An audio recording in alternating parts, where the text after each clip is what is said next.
that's the only thing we reasonably well could use, looking at all of those cities from different places. But GDP is a very linear model. Let me take one example. There's a number of car manufacturers that are providing complete solutions for a group buy of a car. So you can go together, I don't know, a couple of families or a couple of people, 4 or 5, and you buy a car and you have that as a shared car, and they have sort of the infrastructure, the services and the applications to be able to manage that in a good way. GDP counts that more or less as one car. But if you look at the value, the transport value that that car produces in society, it's probably 3 times the original value that is captured through GDP. And the same if you go into other kind of sharing services where people are utilizing the same infrastructure, the same products, starting to share that more effectively between each other. So our prediction is that we will see another term for economic growth and economic productivity. And it's probably the sooner the better, but that captures more of these circular kind of economies. Because if we don't have that, we're probably going to drive towards an old model which is not really in harmony with the needs of a more sustainable future that we have. So those, I'll leave those with you, those 3 predictions of how we see that sort of the urban landscape is changing quite fundamentally from that perspective. If we then go into sort of the core of the city ranking, and yes, Stockholm is still number 1. So I'm glad to be in Stockholm, of course, to tell that. It would have been very exciting if we had a lot of turbulence in the top here, but I think the nature of these kind of statistics is not that you can expect very big changes from one year to another. If I look at the top 5 cities, Singapore has surpassed, Paris has surpassed Singapore. Singapore used to be number 3, Singapore is now number 4. And that is mainly due to the issue I raised before, that Singapore has not really kept its momentum in ICT maturity. Singapore seems to be losing some momentum in that aspect, and that has costed one ranking points here in the ranking. We've added a couple of European cities. For those I don't have sort of the backtracking for previous years, but they fit quite well into the upper mid layer here.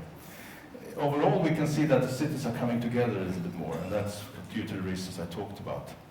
Before, I think we had a clearer sort of 3 tiers. We had a more low-performing cities, we had mid-performing cities, and high-performing cities.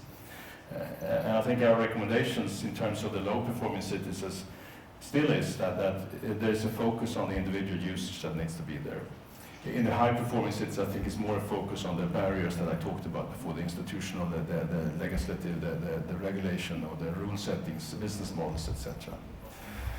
So this is how it comes out, and I will soon hand over to Anette here to bring us a better picture about Stockholm. I just brought one more detailed picture of Stockholm, where you can sort of see how Stockholm is splitting in its performance when you look at it from the 6 different dimensions that I talked about, the top 3 being the triple bottom line, social, economic, and environmental. And then if you look at the 3 bottom is the ICT maturity, where it's, I mean, Stockholm performs quite evenly. Economy is a little bit lower. I think I talked about economic competitiveness, so it's more the economic output in Stockholm, GDP per capita, that is lagging a little bit compared to the other leading cities though. But this is basically the picture for Stockholm. Should we take questions now, or do we do that afterwards? We'll try and do that afterwards, yes. when we've also heard from Anette. Because then I think this is an excellent handover point to listen to a world leader city in terms of how do you do it? Anette, the CIO from Stockholm City. Welcome. Thank you, Patrick. Of course, I'm very proud to be here, to be as a representative as the City of Stockholm, receiving this top-ranked position in this study. It is not the first time we have ranked 1 or 2 or 3 in these national studies, and every time it's amazing, and I'm very proud to receive this top position. But it's of course hard work to be there. So I will give you a very brief introduction to our ICT development in Stockholm, and tell you something about some innovative project and some development we have done years before now, when we stay here, and what is going on just now. This is Kista. It's a region in Stockholm, just 15 minutes from the city center, where a lot of ICT companies have established their operations. And the whole Stockholm region is, as we say, home to cutting-edge technology, a high-skilled workforce, Europe's fastest-growing startup companies, and some of the world's most advanced users of ICT technology. Stockholm is the place for companies and investors to find the technologies, people, skilled people, and other companies that they need to develop new products and services. According to Niklas Zennström, founder of Skype, he recently showed that Stockholm now is the second most productive technology hub per capita. So that is nice, and it shows something about your economic area, but perhaps it's just better now than when you did the study. We'll see that next year.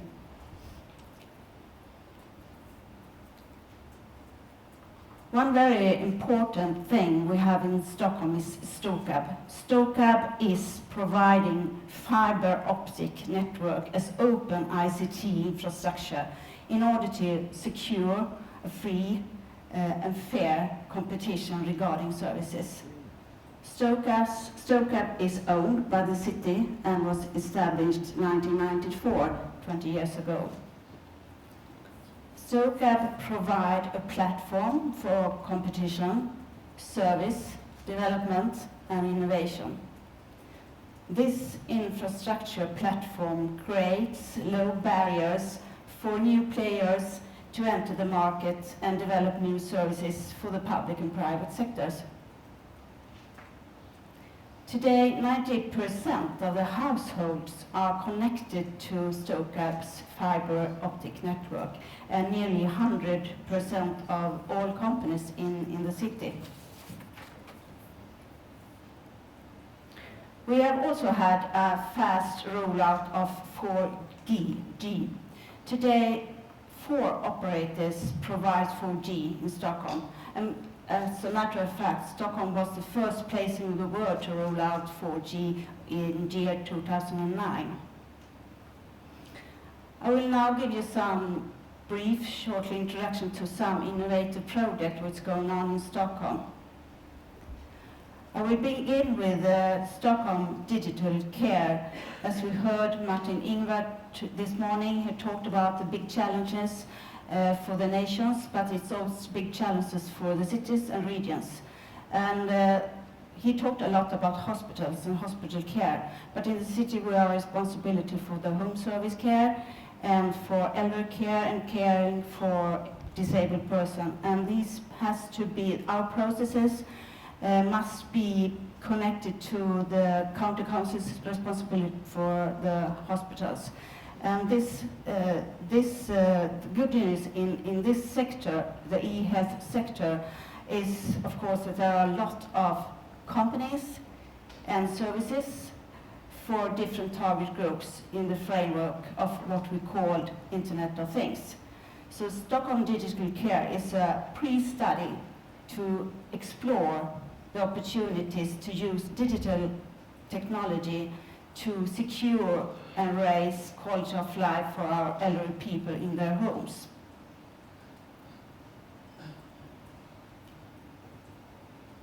Another innovative project is called Grow Smarter. The project is coordinated from the City of Stockholm together with Barcelona and the City of Köln, Cologne. We recently received 25 million euro to find smart solutions in smart grids, traffic planning, and effective energy consumptions, etc. in the new city areas. Other examples are these. I'm very proud to show you the three-dimension city map. It could not be seen here, but I promise you, it's in 3D. It's photographing from the air through the whole city, and where you can show how the city is growing and changing, including new areas and housing in the 3D map. We have combined this technique with using a virtual table called Urban Explorer, first developed by the Swedish ICT and Interactive Institute for the hospitals to visualize everything which is happening in the hospitals. Now it's used in the city planning, and used in city exhibitions to open for all the citizens in Stockholm.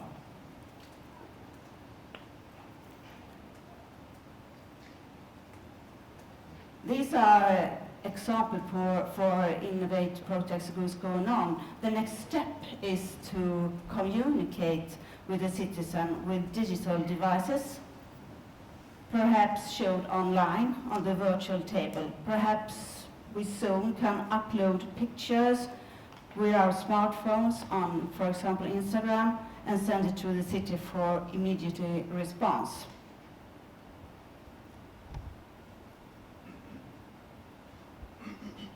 Another project aims to enable people to make digital tours in their neighborhoods or in the new city areas, using their smartphones and QR codes to get information of what is inside the houses, such as energy consumption and efficiency, sustainable, recycled materials, innovative technical solutions that otherwise would be invisible for the citizens and the tenants.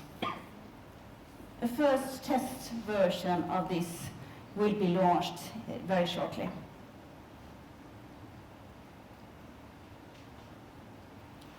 Since 15 years, we have in the city planned for new digital services for our citizens. Today, we have 65 e-services. They are available 24 hours a day, and the citizens can reach them whenever and wherever they want. We have seen a very rapid development of both internal and external web services and mobile apps.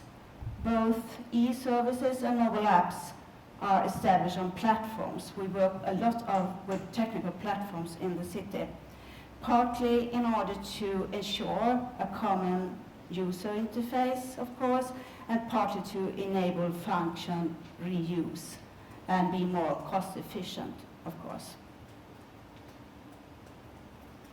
We all want to be transparent, to communicate with the citizens, to let them participate in our businesses, to let them in, to be transparent, and to let them in and to talk to us.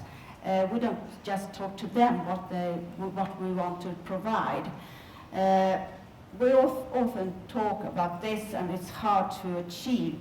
But 2011, we began to publish our information as open data, according to a European legislation directive who no one at that time cared about, but we did.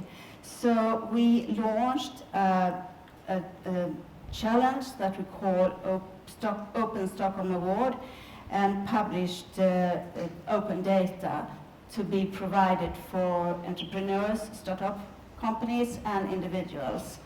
So 2012 and 2014 we launched this challenge, and the goal was, of course, to stimulate the use of our open data and let others provide services to the citizens. This year, it's spring 2014, individuals and companies from 100 countries worldwide visited our website, and a lot of them joined the challenge Open Stockholm Award. And on the picture on the slide here, you see some of the happy winners. I think this is part of our work with ICT in Stockholm to provide our information open and transparent to citizens, and that is a great way to let the citizens in and participate in our businesses. So I'm City of Stockholm is of course very proud. I'm very proud to receive the top rank position in this study, and I warmly welcome the other cities to challenge us, and that will keep us on too and alert to next time, Patrick, when we have the next report, 2015. Thank you. Excellent. Thank you very much. We like that. A good